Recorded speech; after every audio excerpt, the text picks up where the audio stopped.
Welcome to Veterans Archives, where we are dedicated to preserving the stories of our nation's heroes. We hope you enjoy this story. Be sure to hit that subscribe button, like and share our videos. Check us out across all social media. Be sure to like and share those pages as well. And for more information, go to www.veteransarchives.org. Today is Tuesday, September 23rd, 2025. We're talking with Ray Brennan, who served in the United States Army. So good afternoon, Ray. Good afternoon, Bill. All right, so let's start out simple. When and where were you born? I was born in Detroit, Michigan at 10311 Morley Avenue. That was our home house, and I was born in my parents' bedroom.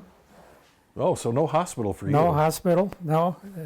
Matter of fact, my older sister was born in the first house in the same area, but my folks had, in 29, had lost their home. Actually, they had always paid for the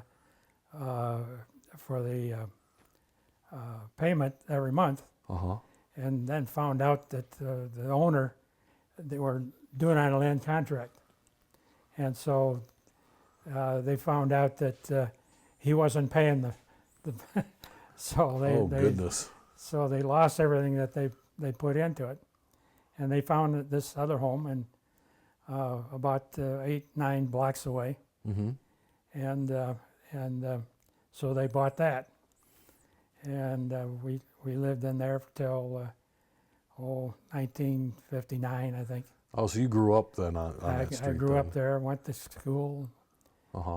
Epiphany Parish, and all five of us went to Epiphany, and of course that was our school. Yeah. And Epiphany went to the 8th grade, so everybody had to find a high school, and my oldest brother Terry went to Detroit Catholic Central. And I think he started in 45, 44 maybe? Okay. Anyways, because he was in the service. And my brother Tom, he went in 47. And then I came along in 55. So they laid the groundwork for you then. Tom was 8 years older than I am, and Terry was 10. Okay. So, and I have a sister in between us, Sally Joan, and she just died. She was 90 years old. Oh. And she was born in the 31st of May, 31, 32, something like that. Okay. So anyways, and then I came along, and my younger sister was born in 42. And there was a little story about that, because my cousin Jack Brennan was he was serving in the Naval Academy. Okay. And he got married during his senior year. Oh. And my folks were invited. And according to my mother, she said they were so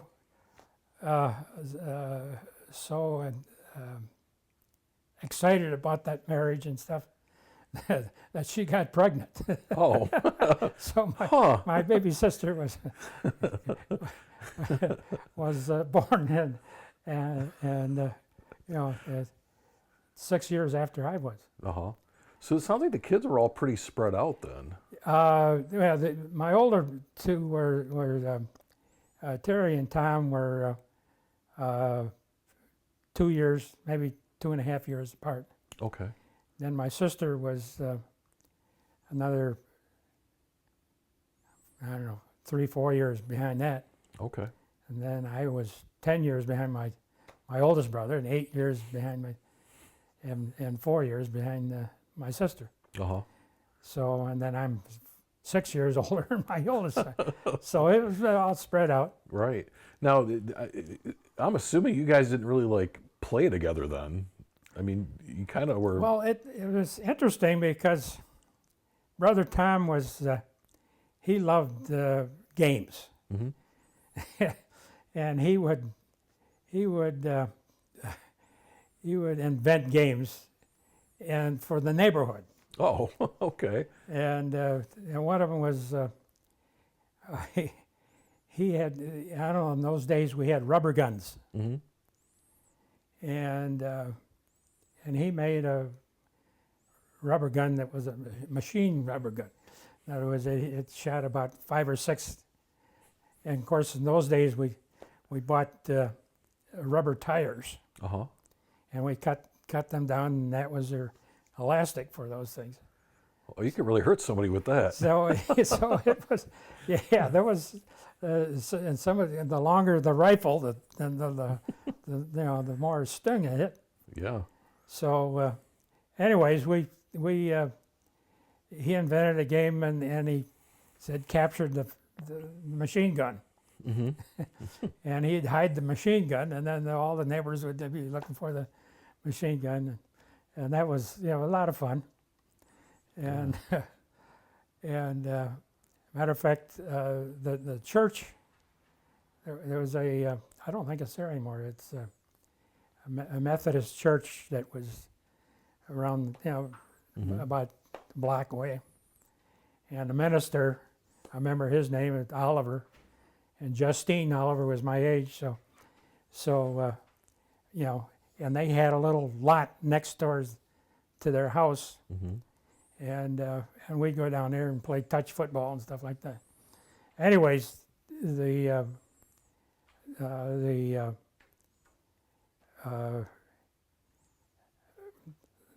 church had this. It was a building. Mm-hmm. It was a wooden building, and they had a basketball court in there, and they had all their events there. Okay. And there was a walkway between that and the church, Uh-huh. but it was a covered walkway. So anyways, my brother thought that a great place to head, and that is on the top of that roof. Oh no. And that was quite a deal. But in my neighborhood, we had a lot of boys Mm-hmm. my age. And right across the street was the Bolin family, and Mike Bolin was my age, and he went to Epiphany. And then we had Dave Davies, a few homes down the street, and then we had Bill Steen. Mm-hmm. All in the one block, and then we had on the preceding block we had Joe Giles, and then on the street behind us, Violon, we had Charlie Robinette. And Charlie Robinette had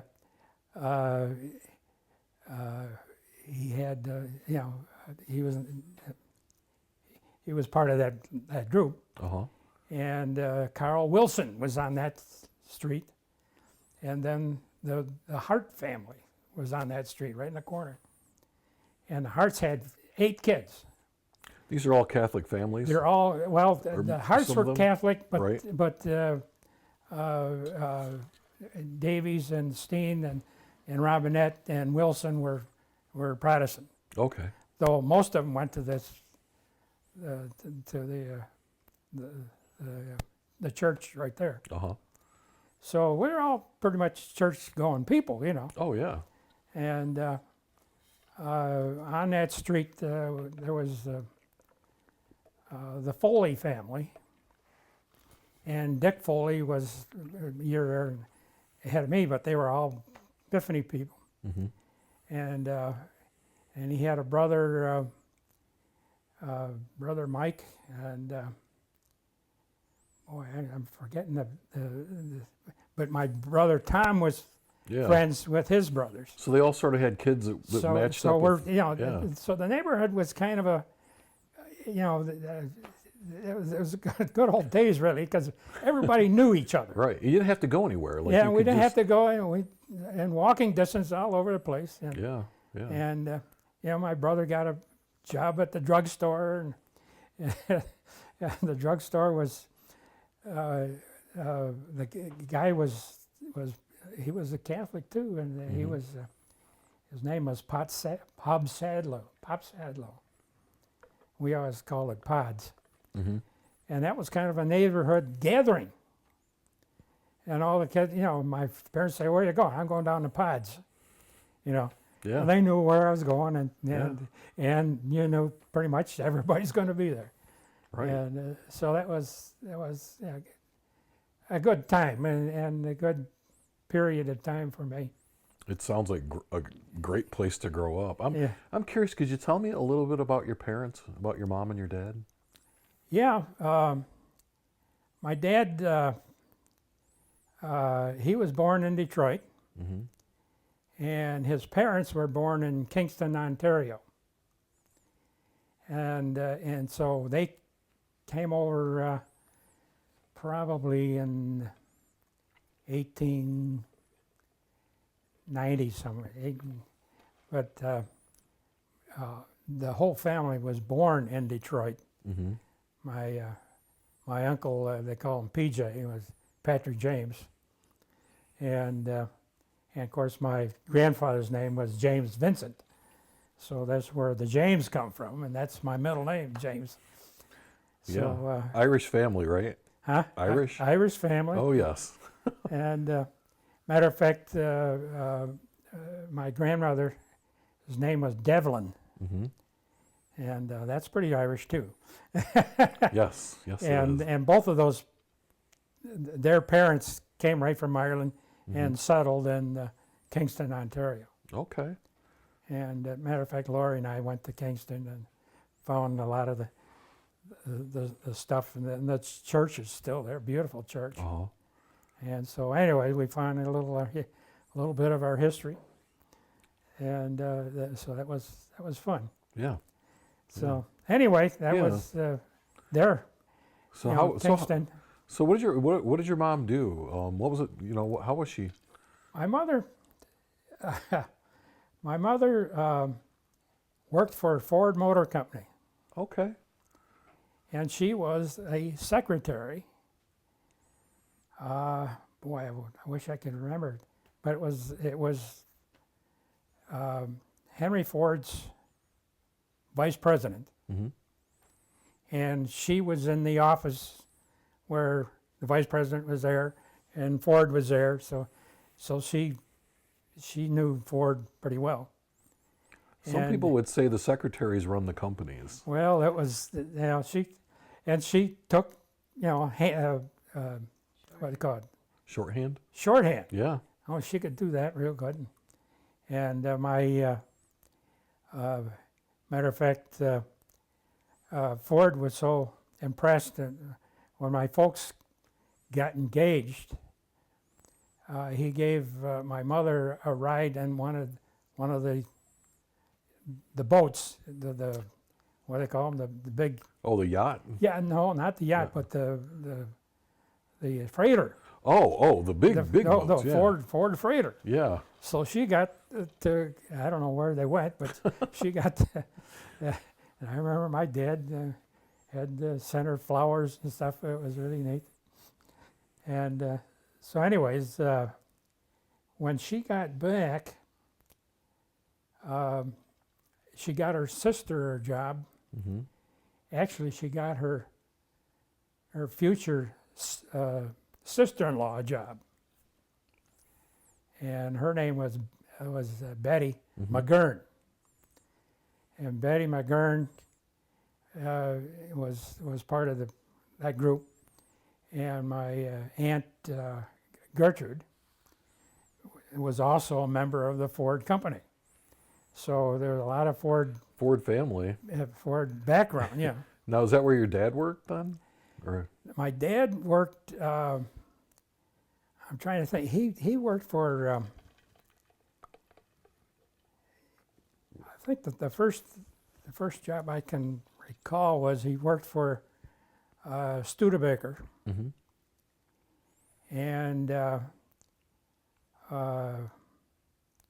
and he also worked for the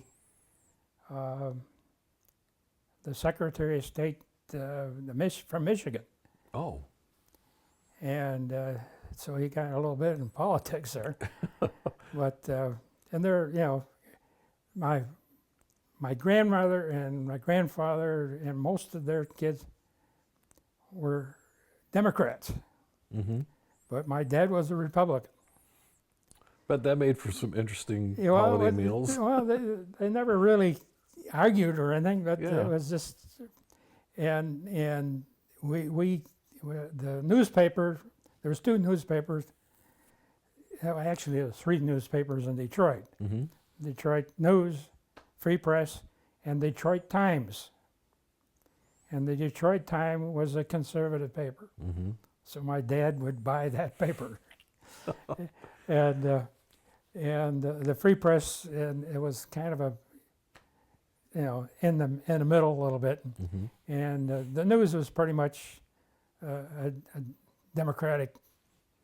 Oh, yeah. Yeah. And so it was interesting. My grandmother and grandfather had a home on Helen Avenue, I believe it was, only about 2 miles from the island. Belle Belle Isle. Isle. Okay. And so as children and everything else, Belle Isle was the place to go. Yeah. And I got pictures of my uncle skating on the pond in Belle Isle and stuff like that. So, and when Laurie and I got married, you know, we went over to their house, and my Uncle Jim and my Aunt Ann and my grandmother, we called her Miney. Mm-hmm. And after the meeting, Laurie asked me, he says, well, when did Jim and Ann get married? I says, they're married, they're brother and sister. so and they always took care of her. Uh-huh. And in those days, the family would go to, they always went over to Canada. I'm trying to think of the original site. But anyways, they ended up at Rondo Park, which is about, there's a couple of small cities near Ridgetown and Blenheim, Mm-hmm. and not too far from the other. Anyways, yeah, and in those days, to get to the cottage, it was quite a trip. Not as easy as it is today. Well, the only way you could get there was Highway 3. I don't know if you ever heard of that, but No. Highway 3 went along the lake and then back and around. Mm-hmm.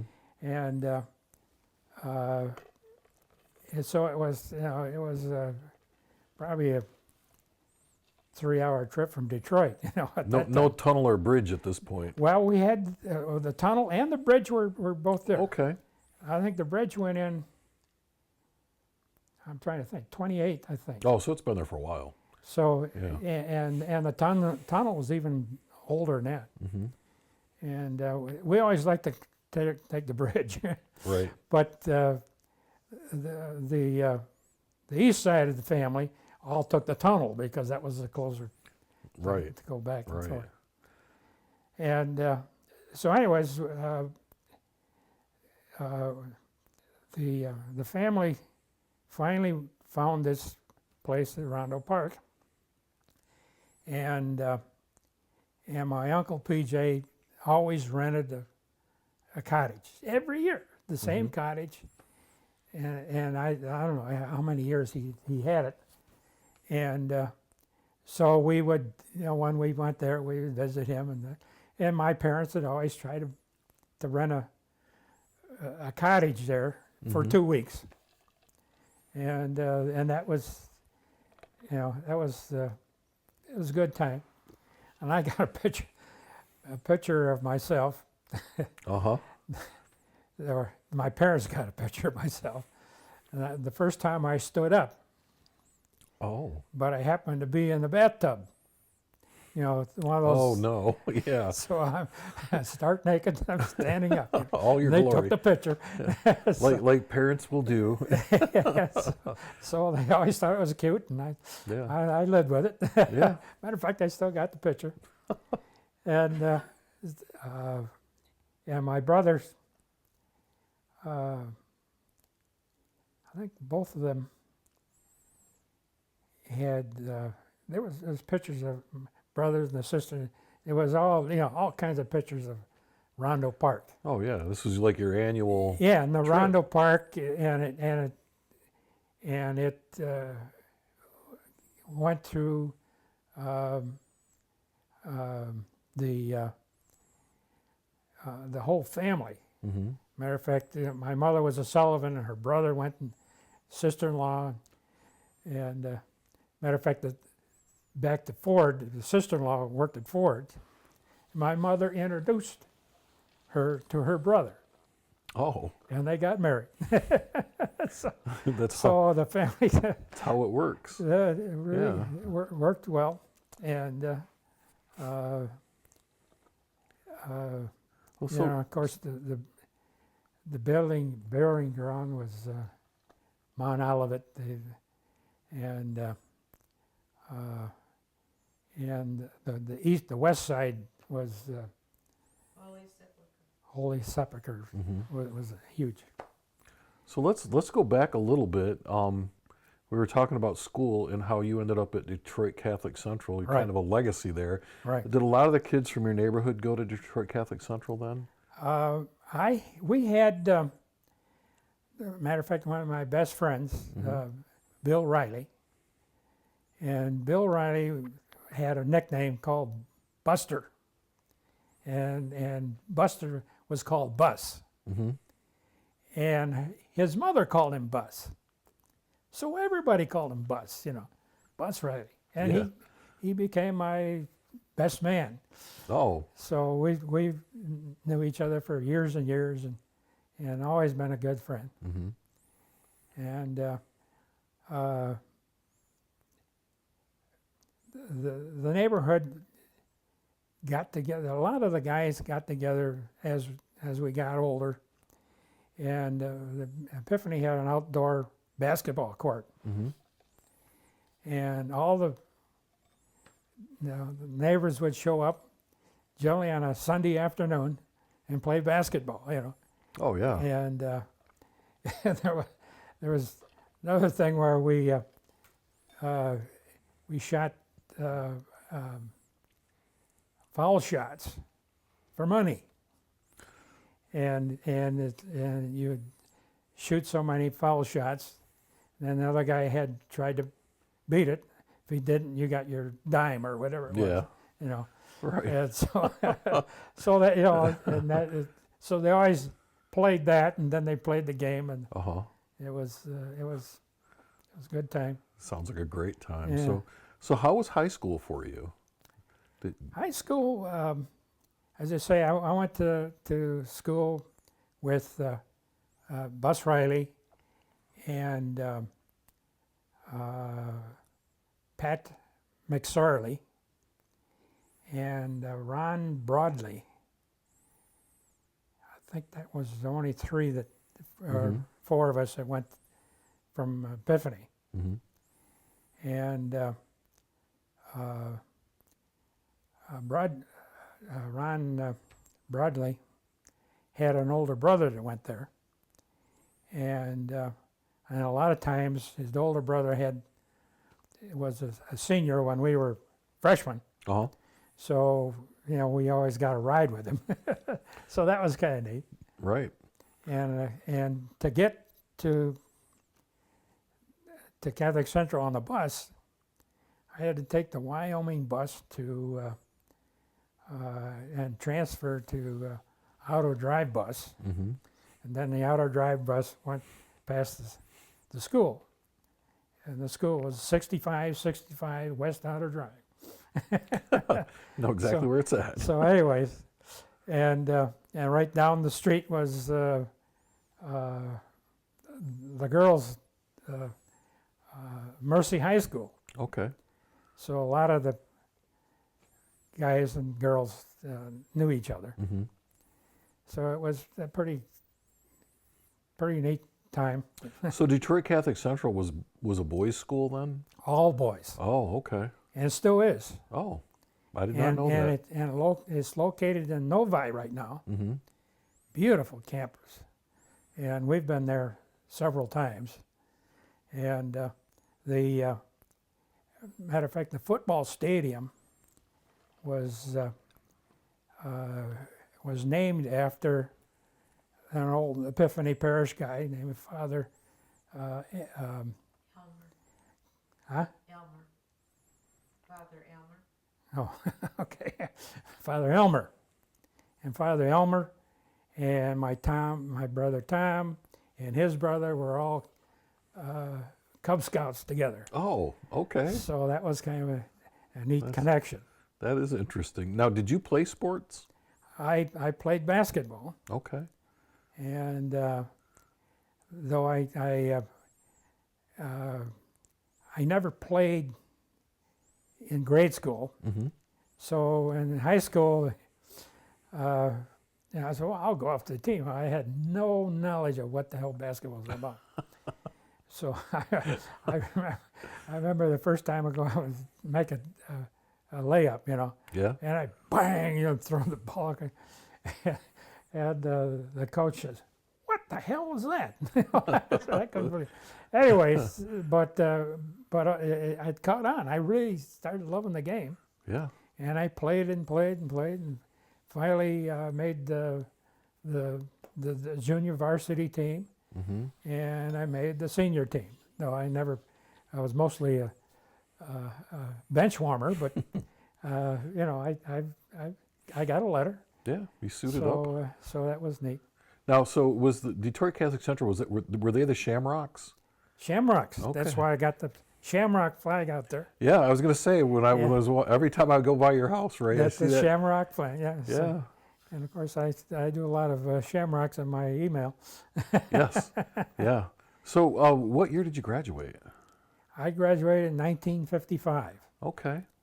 All and we right. were the first class through that building. So we started in 51, Mm-hmm. in September of 51, and graduated in June 55. Okay. And so we were the first class to go all the way through that school. So you christened the whole thing for the whole 4 thing. years. Yeah. That's really neat. So Yeah. So what did you do after graduation? after graduation, well, the year I graduated, 1955, that was a year my mom and dad bought a lot. Well, they didn't buy it. They leased the land at Rondo Park. Mm-hmm. And they leased the land, I think it was a 40-year lease. Yeah. And so they built this cottage. My dad pretty much designed it, Oh. Okay. and because it was a 3-bedroom cottage, and and it had, one of the things it had was a porch on the side, screened-in porch. Mm-hmm. My dad loved that porch. He went out on Sunday afternoon and he'd fall asleep. So it was neat. Yeah. And so anyways, my mother just loved that cottage, and until she died, she was going there all the time. Yeah. Probably great memories and Yeah, just a really nice place to be. yeah. Yeah. Well, and the original cottage where my Uncle PJ was, Mm-hmm. the shoreline was just beautiful. It's sand all the way in. You could walk under your up to your knees, and it was beautiful. Well, where PJ finally built a cottage, where my parents were, there was a lot of rock, not stony, not rock, and so the beach wasn't quite as nice, and but you know you could walk in up to your knees and dive in. You know, it was a lot deeper. Yeah. So and that way it was neat. You didn't have to wade out to swim. Right. So, and in that cottage, as you say, I was playing basketball a lot in those days, and I built a court right behind and we put in I think it was a 24 by 24 slab of cement, which we mixed our own cement, and two of my buddies. Yeah. And matter of fact, when we first went there, we had a bunch of guys, and we'd move a lot of sand, all with shovels, you know, and we smoothed it out, and then we made this court, and I and I had a friend named Jerry Serpolowski, and his dad was a policeman, and the dad found some posts. Yeah. And he gave them to us, and I took the posts and I had them all welded together, and so that the basket would be about 6 feet away from the original post. And our friends, Morley Avenue, right behind us, was a gas station. And the guy that ran the mechanic, he was a World War II veteran. And matter of fact, he drove a lot of motorcycles during the parades and stuff. So anyways, he welded this thing all together, and I rented a trailer, and we went up and put this thing in. And I dug a hole. Hell, I was 4 by 4. Yeah.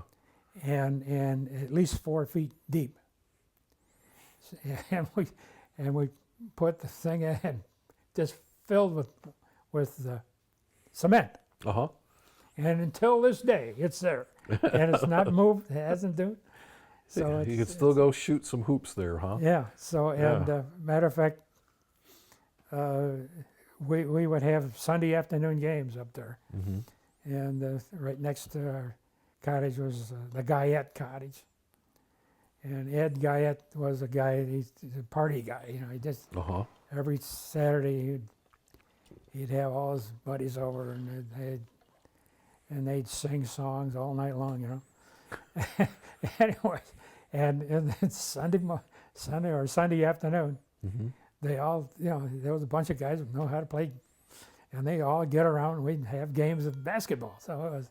Well, that sounds like a lot of fun. So it was a lot of fun, yeah. And so we, you know, and then I had my friends would all come over, and you know, they'd stay at my place, and then, you know, so it was neat. Yeah. And we had 2 guys that played college ball, and so, you know, we're you know, pretty good. So you put this all together after high school, then? Yes. That's when your parents built the cottage? Well, yeah. Yeah.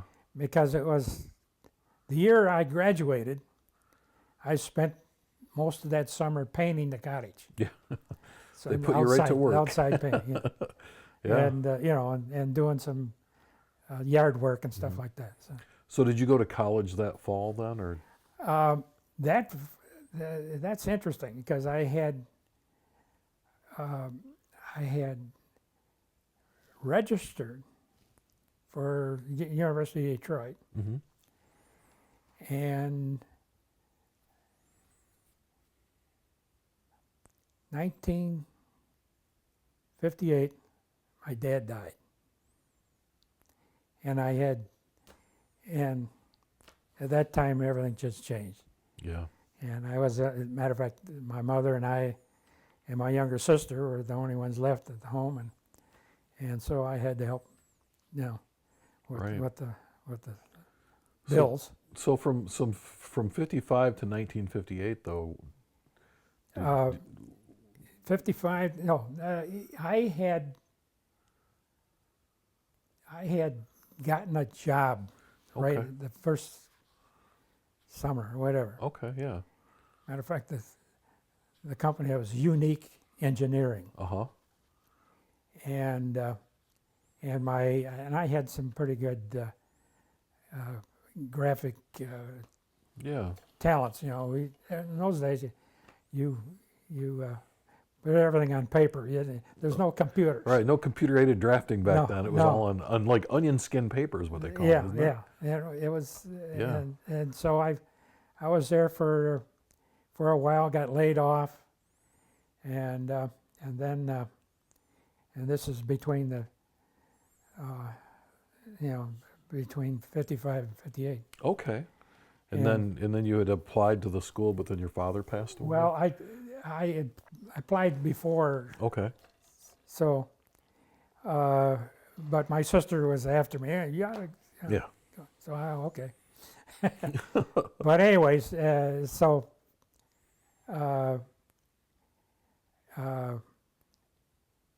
eventually I got a friend. My dad was still alive when I got a job at Detroit Edison. Detroit Edison. Okay. And I think he had a connection or whatever. Mm-hmm. And though I don't know if it helped much, but but I got in, and matter of fact, I started out in graphic arts department. And in the graphic arts department, I was a typesetter. And we Oh. hand set type. Yeah. And you had to. Everything had to be tight and. Yeah. Yeah, I know what you're talking about. Yeah, there was, he had to lock the things in, and you take prints on a roll over the. Yeah. The platen. Yeah. Yeah. And Yeah. so it was all done by hand. And I remember some of those guys that I knew in those days. And the friendship just disappeared after a while. But Yeah. Now, how long were you at Detroit Edison then? I was at Detroit Edison. Well, I went. You got drafted. Yeah. Well, I got drafted, but they did mapping, and if somebody bought a lot somewhere in the suburbs, Mm-hmm. they wanted to know what the address of the street's going to be. Right. So we gave them, we knew the numbers and stuff, and I said, well, how do you like this number? And that's the number they had. So that was kind of neat. And from there, I always liked to build stuff, Mm-hmm. and I pretty much self-taught. And matter of fact, the first thing I bought on, I think, it might have been on what do you call it, when you buy something on time, Oh yeah, with credit. credit. Yeah. And I bought this beautiful saw, Mm-hmm. and a big heavy thing. I still got it. And it's, I think I paid $300 for it. And I just love that thing. Yeah. And I built my sister a Bedroom outfit. what? A bedroom outfit. Oh, that bedroom outfit, Dresser and a dresser and stuff, big Yeah. thing. I had known nothing about but I read books and I did stuff. You got it all figured out. I figured it out. Yeah. And I don't know what happened to that. I think they sold it. So what year did you end up getting drafted then? I got drafted in let's see. I was in, Was it 1959 or 60?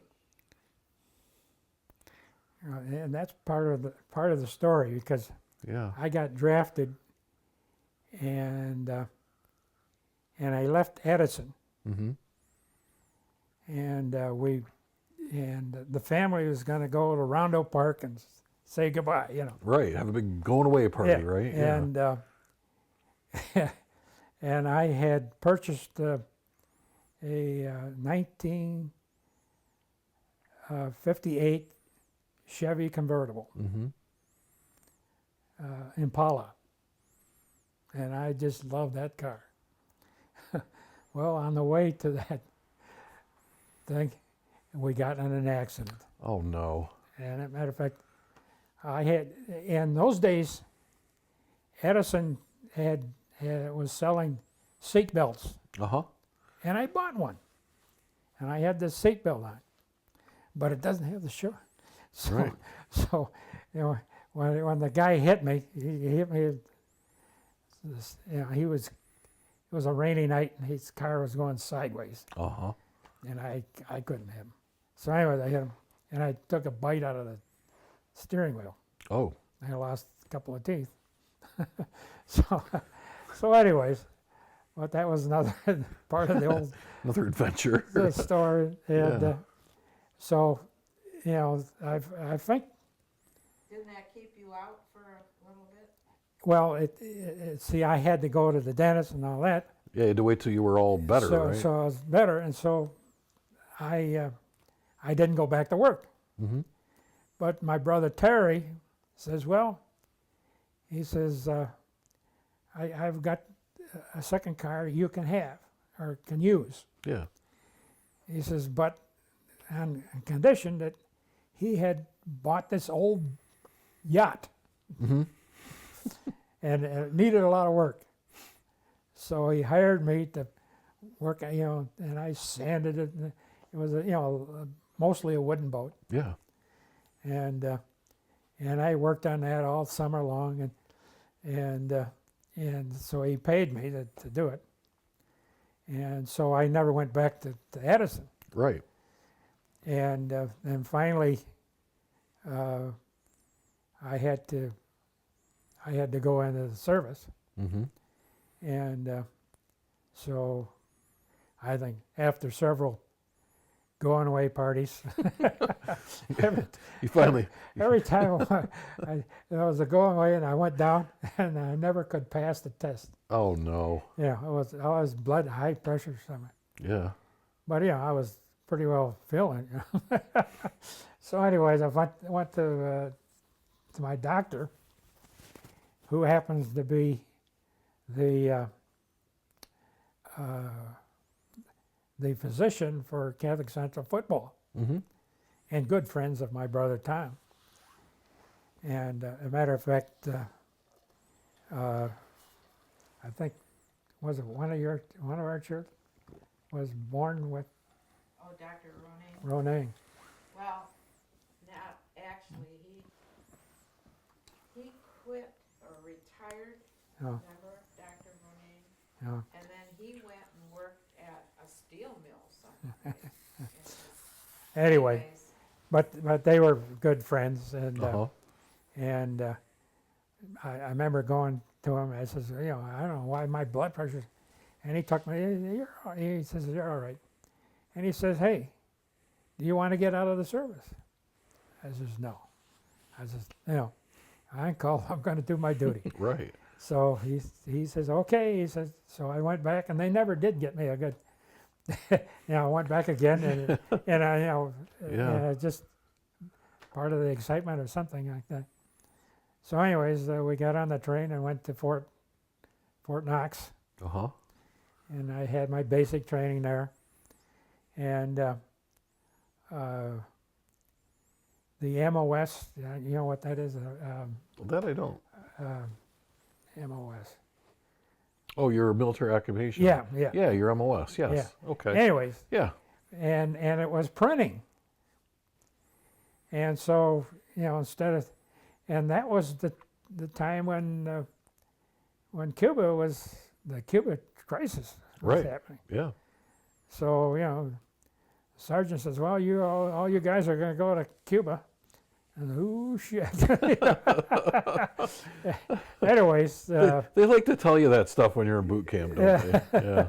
So anyways, but, they sent me to Fort Ben Harrison, Indiana. Uh-huh. And so I was there for about 9 months. And during that time, I met Loretta. And matter of fact, I think I went to a wedding reception with my sister. And Loretta was in the thing. And so she told me, I don't know how you got. Well, when he came with his sister, I thought it was his date. Okay. Okay. Anyway, so was your sister not your date? No, well, it was that date. Right, It was somebody else, but it was my sister. Anyways, so we finally made connections, and after the reception, everybody went to the local bar. I think it was, and so we were there, and she was driving her car, and I was driving my car. So anyways, we met, and I said, we're getting pretty close here. That's kind of neat. Yeah. So anyways, I said, well, you're going home? She says, yeah. I says, well, I'm going to follow you home because I want to make sure you get there. so anyway. The oldest trick in the book. Yeah, well, Ray. yeah, and she swallowed it, Yeah. Anyways, so we got there, and I think I had our first kiss there, and that was kind of neat. Mm-hmm. So anyways, then we decided, well, we're going to start dating. And of course, I was in the service at the time. Right. Now, how far was Fort Benjamin Harris from where? It's about 4 hours. 4-hour drive, yeah. Okay. A little over 200 miles or something like that. Yeah. He came home every weekend. Every Well, weekend. Of course you came home I every came weekend. home. My love of life was there, Right.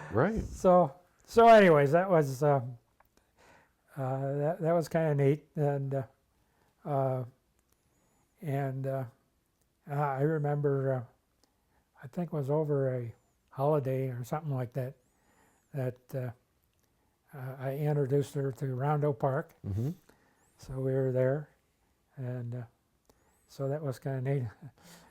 Now, what were you doing? So you were assigned. Your MOS was printing. Yeah. So what were you doing in Indiana? what kind of work were you doing there? That was interesting. Yeah. Because I didn't know how to with the big printing machines. I never used them. Right. So they said, well, you can work with this woman that runs the printing, and she made me. When the print was all done, you had to wrap them up and send them. Well, I was the guy that wrapped them up. So that was your job. So I was wrapping up stuff and sending sending out to the rest of the plant. I guess I don't know where they're going. Well, and how long were you in the Army then? Until I was there almost 9 months. When I got my orders to go to Fort Bragg. Mm. And I remember, one of the guys, I think it was a sergeant or something out there, and he says, oh, geez, you got 9 months, and, you're almost a short timer already, Right. So he tried to keep me there, but he couldn't. So anyways, I had purchased a car that I had gotten the money from the car that was in the crash. Yeah. I think it was $800, and it was a Mercury stick shift, which I know how to drive, but I never liked to. But anyways, I had that for I don't know a couple of years, maybe, I don't know. Yes. I took it to Fort Bragg, Okay. so I was there at Fort Bragg. So did you do kind of the same thing at Fort Bragg then? No, I was put into psychological warfare. Oh, okay. And psychological warfare, again, I have no idea how to run a machine. And but I had a little talent of making with wood or something. Yeah, yeah, working with your hands. And so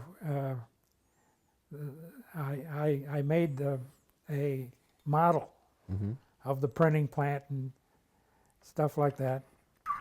And I remember this, boy, I can't remember his name, but became a good friend, a black kid. And he was an artist, So whatever I did, he painted it. Oh, some guys made a good team. So we were a good team. Yeah. And pretty much that was my job at and I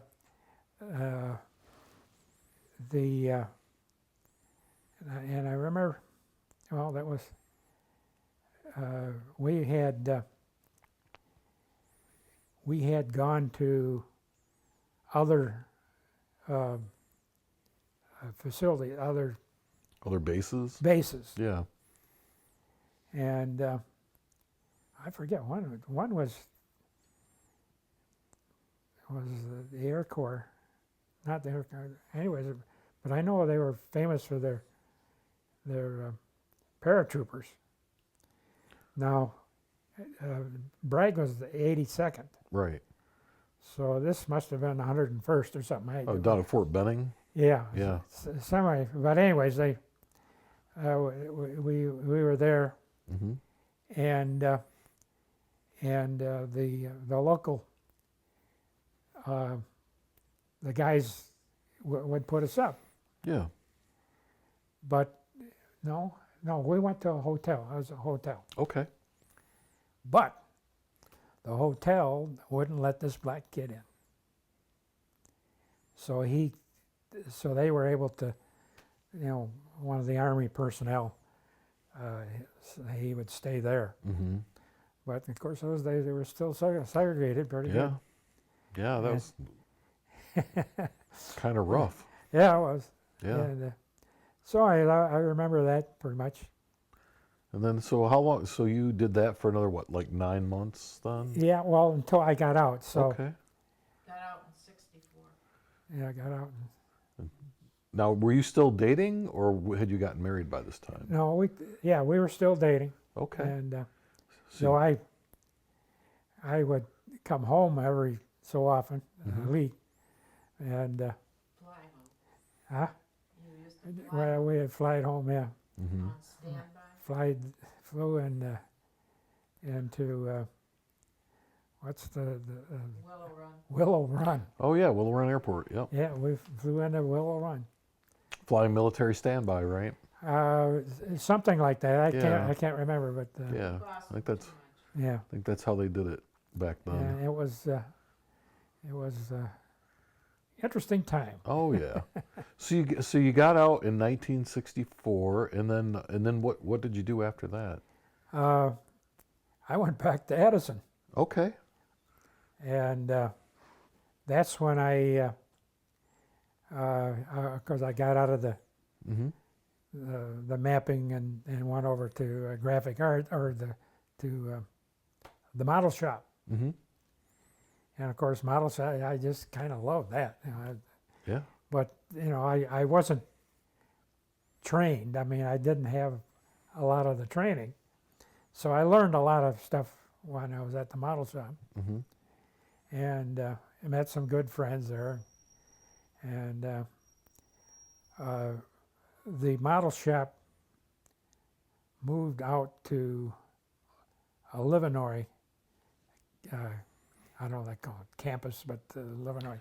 Yeah. And that was, they had the big shop, and it was really kind of neat. And that was one of the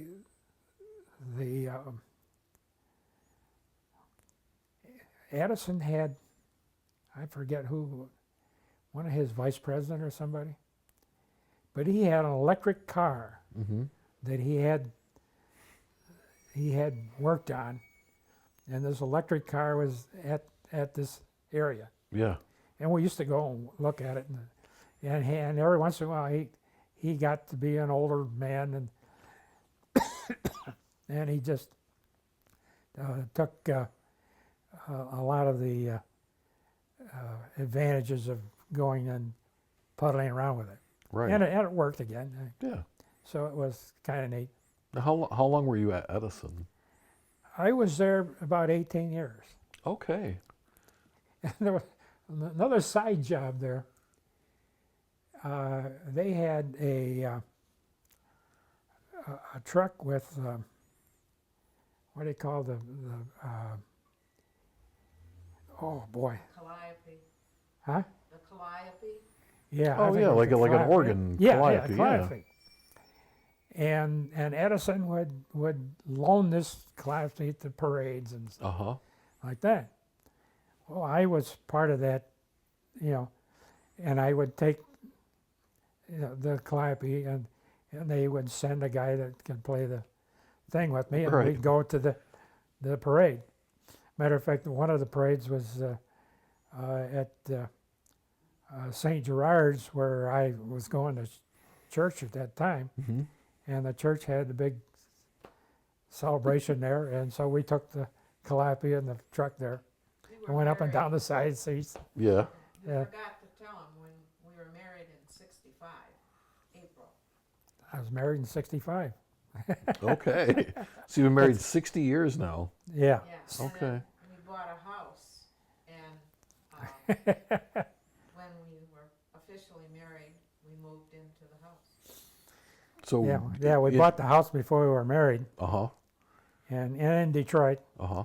Her father wasn't terribly pleased with that because he didn't think Detroit was going to be a very good place to live. Right. So did you live in that house for the 18 years that you were at Edison then? Or? We at 18 years with Addison, yeah, we Okay. lived pretty much in that house. All right. And did you have children there? We had, yeah, I think all of them were born there. Okay. How many children do you have? I had 3, Okay. 4, and Somebody's came, not going to be happy about that, right? Ann came along. Ann was just born about 2 years before we lived, Okay. and we built a dormer on the house Uh-huh. to take care of the kids, Yeah. and At the time, though, the neighborhood was changing, yeah. and Yeah, we had our first black neighbors who moved right next door, Uh-huh. and they were neat people, and I think they had a little daughter or something, yeah. and Lori would take care of her. And it was kind of neat. So, and our good friends, the sheriff Ellies, were down the street, and we used to go to their house and play pinochle, I think it was. Yeah. And the guys would cheat like hell, and they still lose. It was, Oh, that's it how was- it it goes. was fun. That's how it goes. Anyway, yeah, all of a sudden, oh, I got this full house. What the hell? Or I got double pinochle. Right. Oh, geez. Anyway, so that was fun. It was a good time, Uh-huh. and they remained friends for years. So how old were your kids then when you moved? Were they Yeah, Ann was 2, 2, and Katie Bridget was 5, Uh-huh. and No, Bridget was, 5, RJ was 6, and Katie was 7. Okay. And so when you left that neighborhood, where did you go from there? We went to East Lansing. Okay.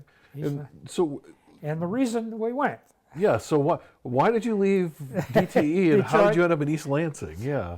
well, my brother, Tom, Uh-huh. had begun a new law school called Thomas Cooley Law School in Lansing. Oh. And he was the one, he was the founder, he was the founder of that school. Uh-huh. And he had, they had purchased a property, but in the first 6 months they outgrew the property, and that was on Grand Street, I think it was. Uh-huh. And so he purchased the Masonic Lodge in the old building, and it was in terrible repair, but it was big. That's what he did. It was big and it was a building. Yeah, right? it was a big and a building, and he was just, we're getting all kinds of students. Uh-huh. And the neat part about Cooley Law School is that they had 3 terms, or 3 classes, and each class had its own, in other words, if you went to the morning, you graduated from morning, afternoon, and then evening. Well, then he started a weekend class. and he got them all over the United States, came in. And of course, Cooley was tough. It wasn't a terribly tough school to get into, but it was tough to get out. In other words, he hired a lot of good professors, and so the school rocketed. Oh, yeah. And we finally got what do they call it? A Certification. certification. Right. And so we got the certification, and we Now, were, what were you doing at Cooley Law School then? well, at the beginning, I was the only one that took care of the property. Oh, okay. So I hired the janitorials, and of course I hired the companies to do all the electricians and the plumbers. So you were the facilities supervisor manager. Yeah, then. yeah. Okay. And after a while, I took over the purchasing department, and Uh-huh. so I was kind of doing everything for a while. Well, what was it?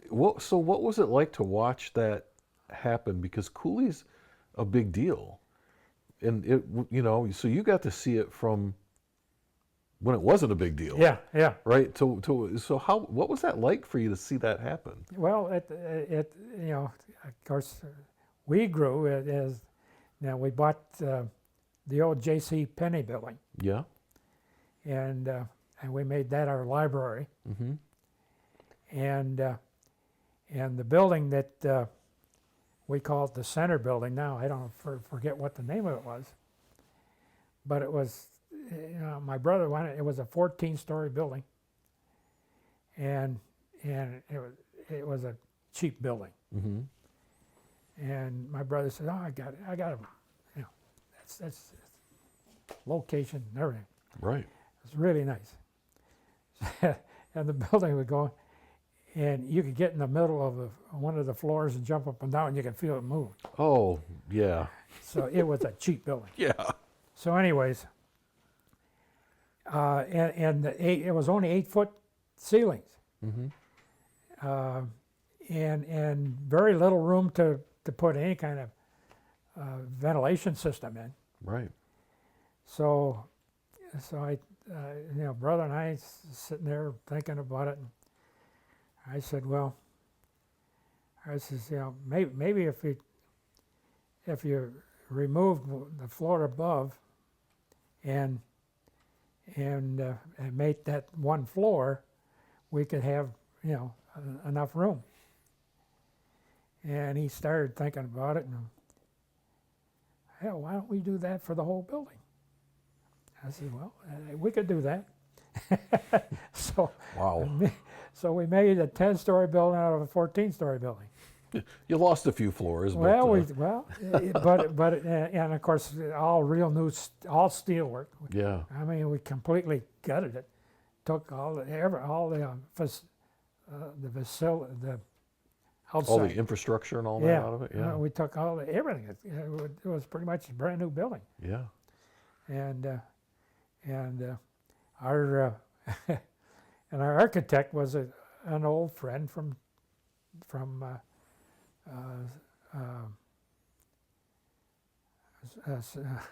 St. Thomas. Okay. And my brother was a good friend of him. And matter of fact, that architect had designed the St. Thomas Church, so he was. And so, anyways, we got together and it became a real project. Yeah. So and his name was Bernie Mayotte.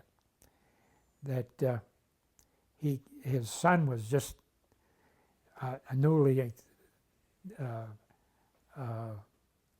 a new architect, yeah. Newly minted architect. Yeah. But he was quite talented. Uh-huh.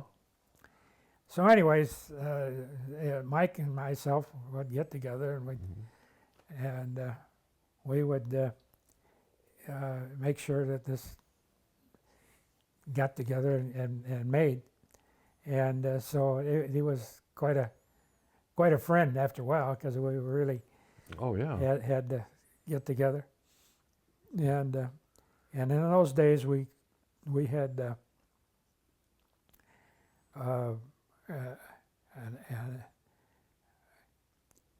plumber team, and we had electrical, and we had the Houseman Construction Company. Yeah.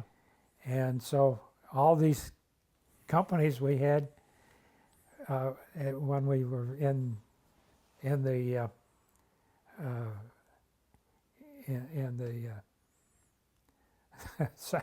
Oh, in the new building there. yeah. The old building. Yeah. In other words, we got friends with them at the Masonic Temple. Right. So we just carried all that stuff over. And I'm sure they were happy to have the business. That's Houseman. Matter of fact, he was so happy, and we paid our bills every month. right. And in those days, they were lucky to get money in 90 days. Yeah. Yeah. And That's true. so anyways, he would give us a 10% discount every time we gave him a bill. He'd give us 10% off, and it happened that the Dard people, the plumbers, would do the same, and the electrician would do the same.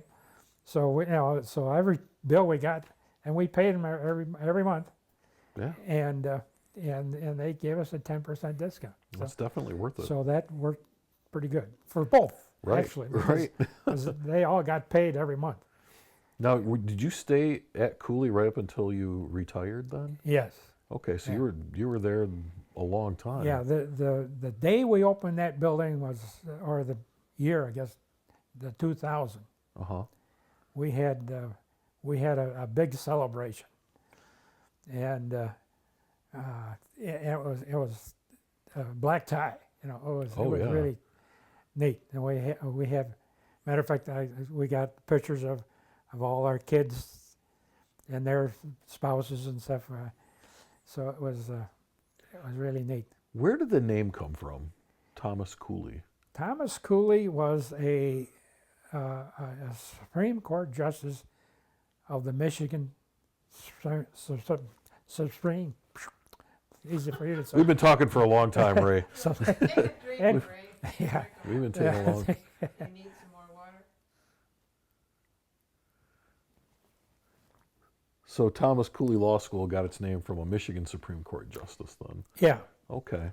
As a matter of fact, he was connected to the federal government, and his big thing was the railroad system. Okay.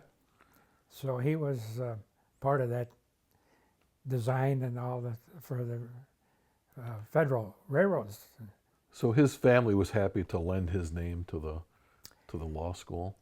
Yeah, because there were still some people left, Right. and Yeah. the first party we had when the school was being new, Mm-hmm. is we had Raymond Burr. Oh, Raymond Burr, Raymond Burr. old came- Ironsides. Yeah, he Yeah. he gave a speech at the initial, How cool is that? and matter of fact, Laura and I were talking to Raymond, and he says, well, if you ever get to Hollywood huh? to Los Angeles. Go No, out to the Brennans, eat breakfast at Oh. Brennan's Oh, okay. in Los Los- Angeles. no, New in- Orleans. New Orleans. Uh-huh. And we talked about it. He says, you ever get that's the greatest place in the world. And he's, well, we never did, but it was, It's never too late. yeah, It's well, never too late. but he highly recommended it and stuff Uh-huh. like that. So he was a neat guy. And And so- So your family got to basically grow up in East Lansing then, and stayed. Did you stay pretty much in the same neighborhood the whole time? um, No. We lived, our first house was. oh yeah, well, we moved to our first house. This is our second. Okay. So and But you raised your family at the. everybody was We lived on 1551 Greenview yeah. Okay. off of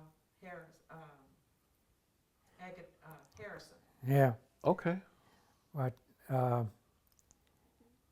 I think when we moved here, 1990. they were all, I think they were all in college or they all are gone. Oh, okay. So they So we were pretty much kind of empty nesters when you moved. empty nesters when we first got here. Okay. Okay. That makes And, sense. And in those days, Walnut Hills had the women's tournament. Yeah. Was it the Buick Open that they used to Well, have? Buick Open was in Grand Ledge, I believe. Oh, that. But I forget what the. I Yeah. think it was. I forget what it was. I forget what it was, but one of the One of those car companies, I think, sponsored it. But Oldsmobile. yeah, the Oldsmobile. Yeah, it was Oldsmobile. Oldsmobile. Classic. Yes. Yeah. Yeah. Yeah. Now, is this where you met the Popoffs? Was it Walnut Hills? No, I can't. I think her dad Yeah. was a member of the what's the club that all The boating club? Was no, that? No. well the You're talking about your wife's. Yeah. Yeah, Dan. her father was a member of the football thing. Oh, the football, the boosters or the. Yeah. But they meet every Yeah. during the season. They meet every week. And her father, I think, was a high monkey in that Okay, and that's Papa. Yeah. yeah because she remembers you guys from when she was a lot younger. Yeah. She And does, so huh? she was. Well, she was good friends with Brian too, right? Yes. Ryan Birch. Ex-son-in-law. Brian Birch. Yep. Okay, so that's how she knows you. It could Okay. be, but I'm sure that her father was Yeah. in that. Shoot. You'll think of it after we're done talking. I'm sure of it. So yeah. So you So you came here. You worked for. You basically helped build Cooley Law School, which is just amazing to me. Yeah. I want to ask you another question though, and I'm gonna get this all wrong because I saw this a while ago. But in your office, there's a picture on the wall from I think it's a newspaper article about a watch or a ring or something. That was your grandfather's watch. Yeah, your grandfather's watch. Oh. What's the story about that? Well, as I told you that both my grandparents were from Kingston, Ontario. Yeah. And my grandmother was a Devlin. Her father was the original fire chief in Kingston, Ontario. Uh-huh. And in those days, he was what they call him a taxi driver. Mm-hmm. Well, a taxi was horse and drawn Right. buggy, Wasn't a little yellow car. Yeah, and they and because he knew the neighborhood, he knew the whole thing, that he was a volunteer fireman, Mm-hmm. and pretty soon they made him the fire chief, and in the later days they had a building that the fire chief was there. Mm-hmm. And of course, the bottom floor was where they keep the horses and stuff, and the upper floors was where the people lived. Right. And that building's still around. And matter of fact, when we went to visit Kingston, we took a tour through that building. So Oh yeah. it was. Tell 'em how the So- watch came about. Yeah. How did he lose his watch? The citizenship gave him the watch, Oh, okay. and he had the watch for a number of years. And when he died, he gave it to my grandmother. Now, my grandmother had the watch. Well, she didn't think she wanted the watch, Mm-hmm. So she gave it back to the fire, and they had a museum, I think, at that time. And so the watch was displayed Mm-hmm. in this museum. Well, they shut down the museum, and the watch was part of the stuff, and they put it in storage. Right. So, when RJ, my son, and I went to Kingston, we visited the fire department, and we told them about the watch and stuff, Mm-hmm. and we met the fire chief, and matter of fact, they gave us. I think they gave RJ a shirt, or gave me a shirt, and gave him a jacket Uh-huh. with the with The the name of the fire department. the fire department on it. And so when we went back to the hotel, we got a call about 10 o'clock at night. It says, "We found your watch." It says, "We'll be right over." Wow. And they called up the newspaper, the local newspaper. Uh-huh. And so when we got there, they had the newspaper people there, and they took our pictures and they got us our story. Matter of fact, I think the next day, we had lunch with the lady that was writing the article, Mm-hmm. and we told her all about what was going on. Oh, that's a really cool story. Yeah, and the other connection we had with Kingston was that her uncle, one of his kids, Mm-hmm. lived there, Oh. and so while we're there, we talked to them, and they invited us over for dinner. Well, it was like a Thanksgiving dinner. Mm-hmm. And all the stuff was there, and all their kids were there, and we all felt like we were butting in, but no, they really treated us well. That's great. So the watch now is in that shadow box. Yeah, Oh, so you. that's where you saw it. Yeah, that's where I saw it. Was in yeah, the yeah. office in the shadow box. He had an estimate on it, Mm-hmm. and I think it was worth, $800. But he wanted, of course, he wants to keep it. We were going to try to get it to run again, and we Yeah. probably could have, but we had to send it away. Yeah. I says, I'm not going to take That's that. a little true. That's a little risky, isn't it? Yeah, I'm not going to take that chance. No. And RJ put he says, when Dad goes, watch his mind. Well, he was there when it got recovered. Yeah, so, yeah. So, yeah. anyways, but that was another Yeah. story about Kingston, Ontario. Interesting. Well, we've been talking for about an hour and a half, and we've covered a lot of things. Yeah. Stuff I never would have known otherwise. So a couple of things before we kind of wrap up. Okay. One, is there anything that we didn't talk about that you wanted to talk about? Is there anything that you wanted to cover that we didn't cover?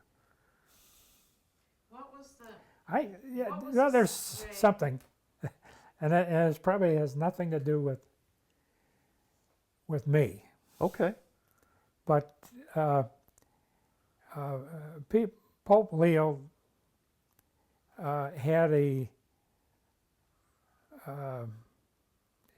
did a commentary Uh-huh. on Charlie Kirk. Uh-huh. It was just a beautiful, beautiful thing, and it lasted maybe a half an hour, anyways, or maybe better. But he did all the things about Charlie Kirk, and he brought in the fact that people are not going to church anymore. Mm-hmm. And he says, Charlie is responsible to get people back to church. And that was a beautiful tribute. And I'll never forget that. But anyways, that was... Well, that sort of leads me to my final question, Yeah. really, and that is, when people are watching this or listening to it, even years from now, what message would you like to leave them with? Well, I'm always a believer in heaven, and you got to save your soul to get into heaven. And I think that people are not doing enough to get there. Mm-hmm. And I hope I am, but I don't know. Yeah. So we continue to go to church and do our daily prayers. As a matter of fact, I got a St. Anthony thing that I do daily prayers Uh-huh. there. And so, anyways, I just hope and I'm concerned that that somehow we're all going to get there. And so that's my promise and hope. So anyways, if we and if everybody meets in heaven, that'll be wonderful. I agree. Yeah. I agree. Well, thanks for taking the afternoon and talking with me. I really appreciate it. Okay. I hope it was worth it. It definitely was, Ray. It was. Okay. Thank you for watching Veterans Archives. We hope you enjoyed this veteran story. Please be sure to hit that subscribe button, like and share our videos, as well as checking us out on social media. We're on Facebook and TikTok, LinkedIn, X, and Instagram. Be sure to check out those pages, share, and like. And for more information about what we do, go to www.veteransarchives.org.